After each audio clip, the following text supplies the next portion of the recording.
নহয় এতিয়া কোনো কথা এইবিলাক নাই। এইটো ট্ৰাইবেল বেল্টৰ মাটি ট্ৰাইবেল মানুহৰ হাতত থাকিব লাগিব, তাতকৈ আৰু বেলেগ কথা ইয়াত নাই। ট্ৰাইবেল বেল্টৰ মাটি ট্ৰাইবেল মানুহৰ হাতত থাকিব লাগিব।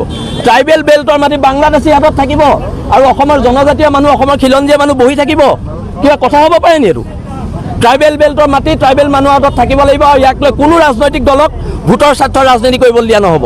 ট্ৰাইবেল মানুহৰ অধিকাৰ সুৰক্ষিত কৰিব লাগিব আৰু নহ'লে আক্ৰমণ হ'লে কিন্তু প্ৰত্যাক্ৰমণ হ'ব, ভয়ংকৰ প্ৰত্যাক্ৰমণ হ'ব।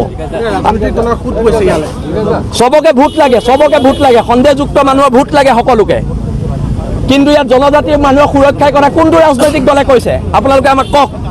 আৰক্ষীৰ ওপৰত বৰ্বৰ আক্ৰমণ হ'ল। আৰক্ষী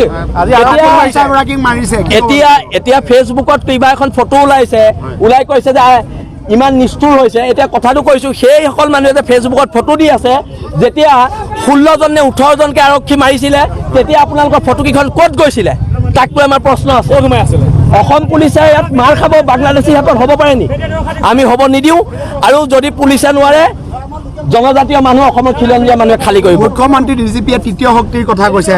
তৃতীয় চতুৰ্থ শক্তি এইবোৰ কথা নহয়। আৰু যদি তেওঁ খালী কৰিব নোৱাৰে, এই ডিমৰীয়া অঞ্চলৰ প্ৰত্যেক জনজাতীয় মানুহৰ হাতত এটা AK-47 দ্বিতীয় হিমন্ত বিশ্ব শৰ্মাই